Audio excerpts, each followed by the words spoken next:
మరి మన ప్రయాణంలో 4వ రోజున మనమంతా కూడా ప్రవేశించి ఉన్నాము. మరి దినమున మనము 8వ కీర్తన 1 నుండి 9 వచనాలు ధ్యానం చేసుకుందాం. యెహోవా మా ప్రభువా, ఆకాశముల్లో నీ మహిమను కనపరచువాడా, భూమి అందంతటా నీ నామము ఎంత ప్రభావం గలది. శత్రువులను పగ తీర్చుకొని వారిని మాన్పివేయుటికై నీ విరోధులను బట్టి బాలుర యొక్కయు చంటి పిల్లల యొక్కయు స్తుతుల మూలమున నీవు ఒక దుర్గమును స్థాపించి ఉన్నావు. నీ చేతి పని అయిన నీ ఆకాశములను నీవు కలుగు చేసిన చంద్ర నక్షత్రములను నేను చూడగా, నీవు మనుష్యుని జ్ఞాపకం చేసుకొనుటకు వాడేపాటివాడు, నీవు నరపుత్రుని దర్శించుటకు వాడేపాటివాడు. దేవుని కంటే వానిని కొంచెం తక్కువ వానిగా చేసి ఉన్నావు. మహిమా ప్రభావములతో వానికి కిరీటము ధరింపజేసి ఉన్నావు. నీ చేతి పనుల మీద వానికి అధికారం ఇచ్చి ఉన్నావు. గొర్రెలన్నిటినీ, ఎడ్లనన్నిటినీ, అడవి మృగములను, ఆకాశ పక్షులను, సముద్ర మత్స్యములను, సముద్ర మార్గముల్లో సంచరించు వాటినన్నిటినీ వాని పాదముల క్రింద నీవు ఉంచి ఉన్నావు. యెహోవా మా ప్రభువ, భూమి అందంతటా నీ నామం ఎంత ప్రభావము గలది. మరి ఈ లేఖనాన్ని మనం పరిశీలిస్తే కనుక దేవుని యొక్క ఔన్నత్యాన్ని, దేవుని యొక్క గొప్పతనాన్ని వివరిస్తున్నటువంటి విధానం. మరి ఇందులో కనుక మనం కొన్ని అంశాలని మనం గమనిస్తే కనుక ఒకసారి 6వ వచనం చూడండిమా. నీ చేతి పనుల మీద వానికి అధికారం ఇచ్చి ఉన్నావు. గొర్రెలన్నింటినీ, ఎడ్లనన్నింటినీ, అడవి మృగములను, ఆకాశ పక్షులను, సముద్ర మత్స్యములను, సముద్ర మార్గముల్లో సంచరించు వాటినన్నింటినీ వాని పాదాల క్రింద నీవు ఉంచి ఉన్నావు.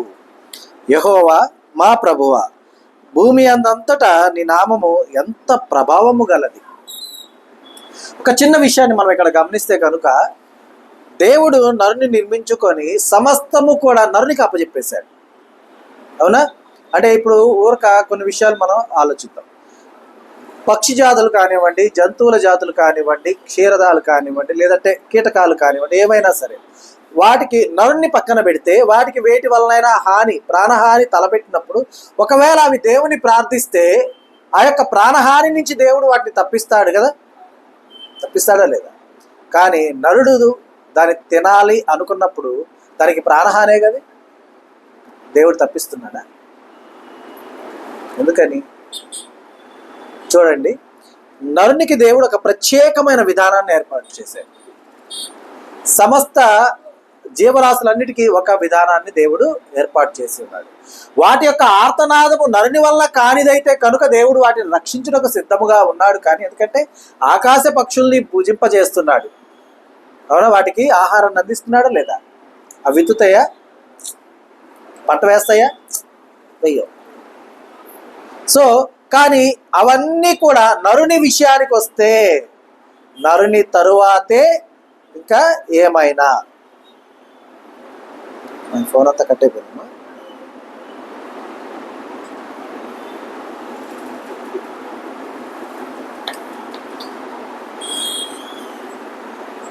అర్థమైందా? అంటే దేవునికి ముందు నరుడు, తరువాతే ఆయన చేతి పనితో సృజించబడినటువంటి సమస్తమును అని ఇక్కడ మనకు కీర్తనాకారుడు వివరిస్తూ ఉన్నాడు. అయితే మనము మొదటి నుండి కనుక ఒకసారి చదువుకుంటే కనుక చూడండమ్మా. యెహోవా మా ప్రభువా, ఆకాశములలో నీ మహిమను కనపరచువాడా.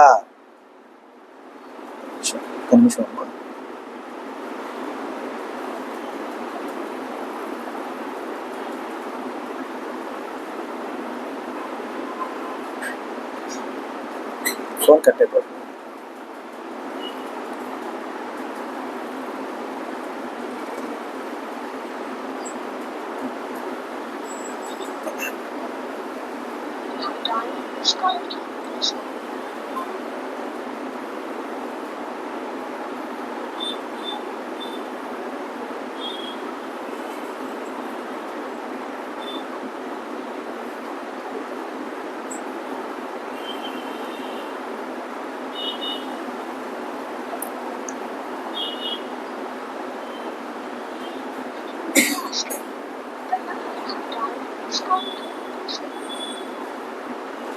వాళ్ళు చేస్తూ ఉన్నారు కావాలా, నేను చేస్తున్నా, బిజీ వస్తుంది.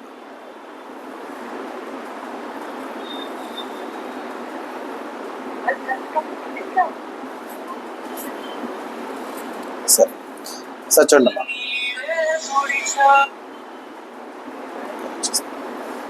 యెహోవా మా ప్రభువా, ఆకాశములలో నీ మహిమను కనబరుచువాడా, భూమి అందంతటా నీ నామము ఎంత ప్రభావము గలది. ఎంత ప్రభావము గలది అంటే ఇందాక మనం అనుకున్నాం కదా, ఒక నరుణ్ణి పక్కన పెట్టి మిగతా మిగిలినటువంటి ఆ యొక్క జీవరాశులన్నింటినీ కనుక చూస్తే దేవుడు వాటి యొక్క మొర అంటే దేవుని నామమున అవి అడిగినప్పుడు దేవుడు వాటికి సహాయం చేసే విధానాన్ని మనము చూస్తూ ఉన్నాం. ఏమా ఇప్పుడు ఒక జస్ట్ ఎగ్జాంపుల్ చెప్తున్నా, ఒక కోడిని చూద్దాం. కోడి వెనక ఏదన్నా పిల్లి కానీ ఇంకొక జంతువు ఏదైనా వెంటబడుతున్నప్పుడు దాన్ని చంపాలని ఒకవేళ అది పరిగెత్తే క్రమంలో దేవుని ప్రార్థన చేసి ఉంటే కనుక దేవుడు దాన్ని తప్పించే విధానం మేబీ ఉండి ఉండొచ్చు, దానికి దొరకనీయకుండా. కానీ అదే కోడిని నరుడు భుజించుటకు సిద్ధపడి దాన్ని చంపజూసినప్పుడు దేవుడు కోడి యొక్క ఆర్తనాదాన్ని వింటాడా? ఎందుకంటే సమస్తము కూడా నీ కొరకే నేను చేశానని చెప్పేసి దేవుడు చెప్తూ ఉన్నాడు. ఎందుకంటే నరునికి దేవుడు అంత గొప్ప విధానాన్ని ఇచ్చాడు. మరి ఆ నరులలో దేవుడు గొప్ప విధానాన్ని ఇచ్చినటువంటి ఆ నరులలో మీరున్నారా? ఉన్నారా లేరా? ఉన్నారా? ఉన్నప్పుడు మరి అంత గొప్ప విధానాన్ని కలిగినటువంటి వారిలో మనము కూడా ఉన్నప్పుడు మరి మనం దేవుని ఎంత ఆరాధించాలి అమ్మా. చూడండి, శత్రువులను పగదీర్చుకుని వారిని మాన్పివేయుటకై నీ విరోధులను బట్టి బాలుర యొక్కయు చంటి పిల్లల యొక్కయు స్తుతుల మూలమున నీ ఒక దుర్గమును స్థాపించి ఉన్నావు. అంటే చిన్న పిల్లల యొక్క స్తుతుల మూలమున ఆయన ఒక దుర్గమును ఏర్పాటు చేస్తున్నాడు. ఎలాగా? శత్రువులను పగదీర్చుకొని వారిని మాన్పివేయుటకు. అర్థమైందంటే దేవుణ్ణి స్తుతించే విధానంలో, ఆరాధించే విధానంలో మనము ఎడతెగగా ఉన్న ఎడల, ఒకవేళ మనకు అత్యంత సమీపస్తులు ఎవరన్నా ఉన్నా కూడా దేవుని ఉగ్రతకు పాత్రులయ్యే వారు ఎవరన్నా ఉంటే నీ ప్రార్థనతో నీ స్తుతులతో దేవుడు వారిని క్షమిస్తాడా లేదా? కాబట్టి ఆ రీతిగా నీవు కూడా చిన్న బిడ్డ వలె, చంటి పిల్ల వలె దేవుణ్ణి ఆరాధించే విధానాన్ని తెలుసుకోవాలి. అర్థమవుతుందమ్మా? కాబట్టి మనం గమనిస్తూ ఉండాలి. నీ చేతి పనైన నీ ఆకాశములను నీవు కలుగజేసిన చంద్ర నక్షత్రములను నేను చూడగా, అంటే ఆకాశం వైపు మనం చూసినట్లయితే, చంద్రుడు నక్షత్రములను మనం చూసినట్లయితే, నీవు మనుషుని జ్ఞాపకము చేసుకున్నటకు వాడు ఏ పాటి వాడు? నరుని జ్ఞాపకము చేసుకున్నటకు నరుడు ఏ పాటి వాడు? ఎవరు జ్ఞాపకం చేసుకోవడానికి? దేవుడు జ్ఞాపకం చేసుకోవడానికి. నరుడు ఏ పాటి వాడు? నీవు నరపుత్రుని దర్శించుటకు వాడే పాటి వాడు? నరుణ్ణి దేవుడు దర్శించుటకు, చూచుటకు నరుడే పాటి వాడు? అసలు మన గురించి జ్ఞాపకం చేసుకోవడానికి మనకున్నటువంటి ఆధిక్యత ఏంటి? గొప్పతనం ఏంటి? ఉన్నదా ఏమన్నా? మనం అధికులమేనా? కాదుగా. మనకన్నా అధికులు ఉంటారు. వారు అధికులు అనుకుంటే వారికన్నా అధికులు ఉంటారు. ఇక్కడ ఎవరి యొక్క అధికారము కూడా శాశ్వతం కాదు. శాశ్వతం అయిద్దా? నిన్న మొన్నటి వరకు సీఎంగా ఉన్నవారు ఈరోజు ఎమ్మెల్యేగా ఉంటారు. ఒకవేళ ఎమ్మెల్యే కూడా గెలవకపోతే సాధారణ మనిషిగా ఉంటారు. అంటే అధికారం శాశ్వతం కాదు, అలాగే ఉన్నటువంటి దర్పము కూడా శాశ్వతం కాదు. కానీ నీవు సామాన్యుడివైనను, అధికారివైనను, అధికుడవైనను, ఘనుడవైనను నిన్ను విడువని దేవుడు గొప్పవాడు.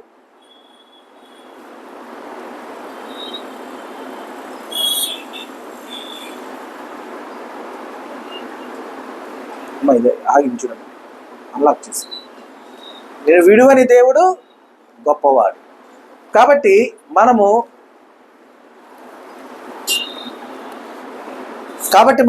ఎంత గొప్పవారమో ఆలోచించుకోవాలి. ఎందుకంటే నిన్ను జ్ఞాపకం చేసుకున్నాడు దేవుడు, నిన్ను దర్శిస్తున్నాడు దేవుడు. అవునా కాదా?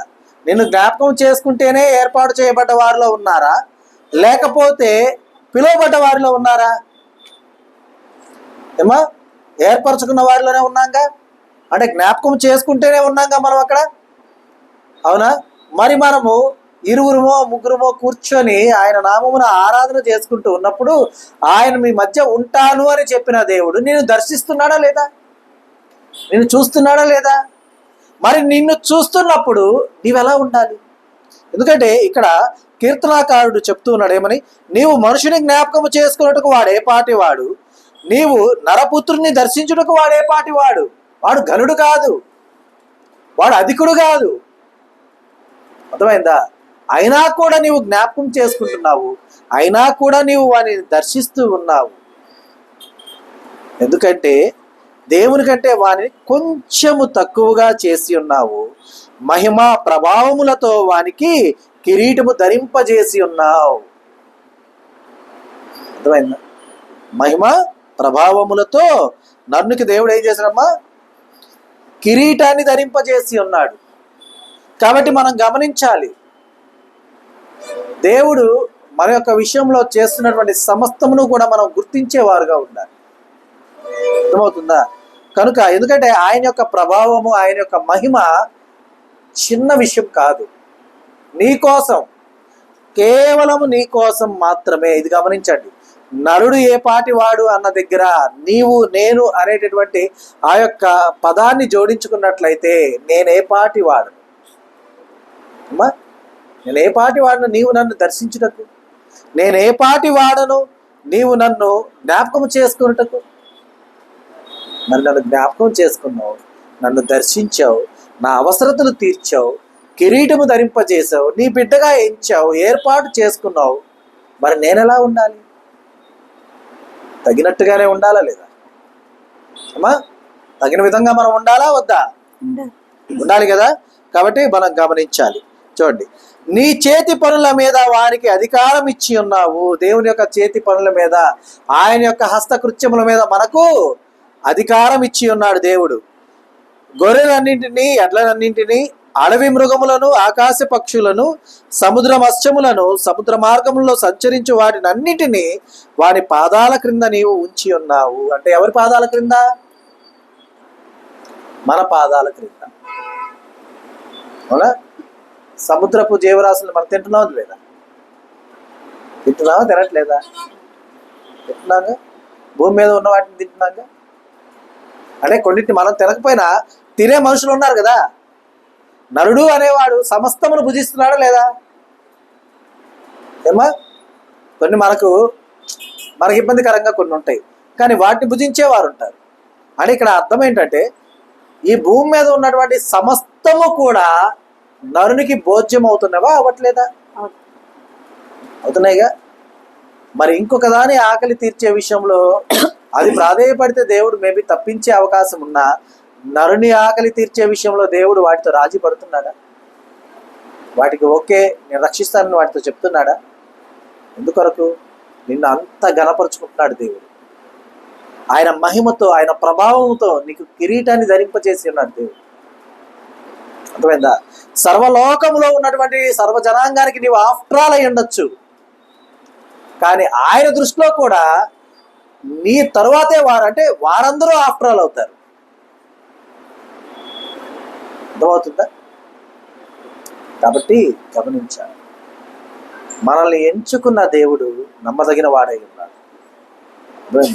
ఎందుకంటే నరుని నిర్మించిన విధానములో ఆయన మనసులో నొచ్చుకున్నా కూడా మరలా నరుణ్ణి తుడిచిపెట్టకుండా ఉండుటకై ఒక నిబంధనను ఏర్పాటు చేసుకున్న గొప్ప దేవుడు. ఆయనకే జ్ఞాపకము చేయుటకు. అర్థమైందా? ఆయన ఏం చేశాడు? ఇక మీదట ఎప్పుడు కూడా నేను నరుల విషయంలో ఈ విధమైన నిర్ణయమును తీసుకోను, అందు నిమిత్తమై నాకు జ్ఞాపకముగా ఉండుటకై ఇంద్రధనుస్సును నేను నియమిస్తున్నాను అని ఎక్కడ చెప్పారమ్మా? ఏ గ్రంథంలో? ఆదికాండ గ్రంథంలో దేవుడు చెప్పాడు. ఎందుకు? జ్ఞాపకము చేయుటకై. అర్థమైందా? అంటే నరుని విషయంలో దేవుడు అంత క్షుణ్ణంగా పరిశీలించే గొప్ప దేవుడు. మరి మనం దేవుని విషయంలో ఎలా ఉండాలి? మనం కూడా ఆయనకు స్తుతులు అందించే విధానంలో అంత సూక్ష్మమైన విధానాన్ని కలిగి, ఆయన ఆరాధించే విధానంలో ఏంటి నీ స్పెషల్ అని ఎవరిని అడగగలిగితే నేను ఆరాధించినట్టు ఇంకెవరు ఆరాధించలేరు అని చెప్పగలిగేంతటి వారుగా ఉండాలి. అంటే పొగరుగా కాదు, గర్వంగా కాదు, గొప్పగా నా దేవుడు నేను అంతగా ఆరాధిస్తాను. ఎందుకంటే నా దేవుడు చేతితో సృజించిన సమస్తము కూడా వాటన్నిటి మీద నాకు అధికారం ఇచ్చిన గొప్ప దేవుడై ఉన్నాడు. అర్థమైంది? ఎవరన్నా తయారు చేసినది ఏదైనా వస్తువు ఉంటే దాని మీద అధికారం మనకి ఇస్తారమ్మా? ఇస్తారా? ఇప్పుడు విమానాన్ని తయారు చేశారు అప్పుడు, అప్పుడెప్పుడో తయారు చేసిన వాళ్ళ గురించి కాదు, ఇప్పుడు తయారు చేసే వాళ్ళు ఉన్నారు. ఓకేనా? అందులో పైలట్ ఎక్కాడు వాటిని నడిపించడానికి. సమస్తం అతని చేతికి ఇస్తాడు కదా, ఇలా నడుపు ఇలా నడుపు అని అన్నీ ఇచ్చేస్తాడు. కానీ విమానాన్ని అతనికి ఇచ్చేస్తాడా? నువ్వు వెళ్ళి తిప్పుకొని మళ్ళీ వచ్చి ఆడ పెట్టు, కొనుక్కున్న వానికి ఇస్తాడులేండి. అర్థమవుతుందా? కానీ దేవుడి దగ్గర నుంచి మనం ఏమైనా కొనుక్కున్నామా? అధికారాన్ని మనం కొనుక్కున్నామా? ఇప్పుడు విమానం తయారు చేసినటువంటి ఆయన యొద్ద నుండి ఎవరన్నా ఆయనకు డబ్బులు చెల్లిస్తే ఈ విమానాన్ని ఆయనకి ఇచ్చేస్తే ఆయనకు అధికారం వచ్చేస్తుంది, దాని మీద సర్వ హక్కులు వస్తాయి. అంతేగాని నడిపే వారికి రాదు. కానీ దేవుడు ఇక్కడ ఏం చేశాడు? మనం ఏ రూపాయి చెల్లించకుండా, ఏమి వెలగా ఇవ్వకుండా ఆయన తన స్వహస్తాలతో నిర్మితమైనటువంటి సమస్తమును మనకు అప్పచెప్పేశాడు. అవునా? అయినా కూడా మనం కృతజ్ఞత కలిగి ఉంటున్నామా? ఆలోచించుకోవాలి, మనల్ని మనం స్వపరిశీలన చేసుకోవాలి. మరి ఈ యొక్క ప్రయాణంలో ఏమైనా మనలో మార్చుకోవాల్సినవి ఉంటే కనుక వాటిని మార్చుకునే విధంగా, ఎదగవలసినవి ఏమన్నా ఉంటే కనుక అది ఎదిగే విధంగా, అభివృద్ధి చెందే విధంగా, స్థిరపరచబడే విధంగా మనల్ని మనం మలుచుకుంటూ దేవునికి ఇష్టమైన బిడ్డలుగా మార్చుకుంటూ ఆయన బిడ్డలుగా ఆయన సొత్తుగా జీవిస్తూ ఆయన సాక్షిగా నిలబడేలాగా దేవుడు మనకు అవసరమైనటువంటి సమస్త జ్ఞానంతో మనల్ని నింపుడుగాక. ఆమెన్. కాబట్టి మనం గమనించాలి, ఆయన యొక్క హస్తకృత్యములు సమస్తం మనకు అనుదృష్టి ఎదుటే ఉన్నాయి, ఎక్కడో లేవు. ఎక్కడ ఉన్నాయా? ఇప్పుడు స్టాచ్యూ ఆఫ్ లిబర్టీ ఆడుందమ్మా అంటే అదొక దేశంలో ఉందని చెప్తాం, వెళ్తే చూస్తాం కానీ వెళ్ళకుండా చూడలేంగా. కానీ ఆయన స్వహస్తాలతో నిర్మితమైనటువంటి సర్వ సృష్టి కూడా నీ కళ్ళ ముందు ఉందా లేదా? నువ్వు చూస్తున్నావా లేదా? మా వేరే దేశంలో నిన్నటి దినమున చూసిన చంద్రుడు ఈ రోజు నీకు కనపట్టలేదా? పోనీ నీవు ఈ రోజు చూసినటువంటి చంద్రుడు రేపటి దినమున వారికి కనపడరా? కనిపిస్తారు లేదా? కనిపిస్తారు. కాబట్టి మనం గమనించాలి, ఆయన సమస్తమును నిర్మించింది కేవలం నరుడు వాటి మీద అధికారాన్ని పొందుకోవడానికి. అయితే ఆ అధికారాన్ని పొందుకున్న నరుడు మాత్రము వాటిని సృజించిన వాడుగా వాడే అనుకుంటే అంతకన్నా అమాయకత్వం ఏమైనా ఉంటుందా? ఉండదు. కాబట్టి మనం ఆ విషయాలన్నింటినీ గమనిస్తూ ఆ విధానాలని సరిపోల్చుకుంటూ దేవునిలో ఎదుగుతూ ఫలించేవారుగా మనం ఉండాలి. ఆయన యొక్క సమస్తమును మనం కీర్తించేవారుగా ఉండాలి. ఆయన చేసే సమస్తమును మనం మహిమపరిచేవారుగా ఉండాలి. ఆయన యొక్క ప్రభావమును మనం కొనియాడేవారుగా ఉండాలి. ఆయనను మనము ఆరాధించేవారుగా ఉండాలి, స్తుతించేవారుగా మనం ఉండాలి. ఎల్లవేళలా ఎడతెగక ఆయన నామమందు విశ్వాసము కలిగిన వారుగా మనం ఉంటూ ఉండగా, ఆ నామమందు గొప్పతనాన్ని పొందుకున్న వారుగా మనం ఉంటూ ఉండగా, మనం పొందినటువంటి ఆ గొప్పతనాన్ని, ఆ మహిమను ఇంకా అనేకులకు ప్రచురము చేసేవారుగా మనం అంతా కూడా ఉంటూ ఉండాలి. కాబట్టి ఆ విధానాలన్నింటినీ గమనిస్తూ మన యొక్క ఈ ప్రయాణంలో మనం అందరం కూడా ముందుకు సాగుటకు దేవుడు తన సహాయమును నిరంతరం మనకు చేయునుగాక. ఆమేన్. ఈ దినము దేవుడు మనకు అనుగ్రహించిన తన సత్యవాక్కును బట్టి దేవునికి కృతజ్ఞతాస్తుతులు చెల్లిస్తున్నాను. దేవుడు తన వాక్యమును దీవించునుగాక.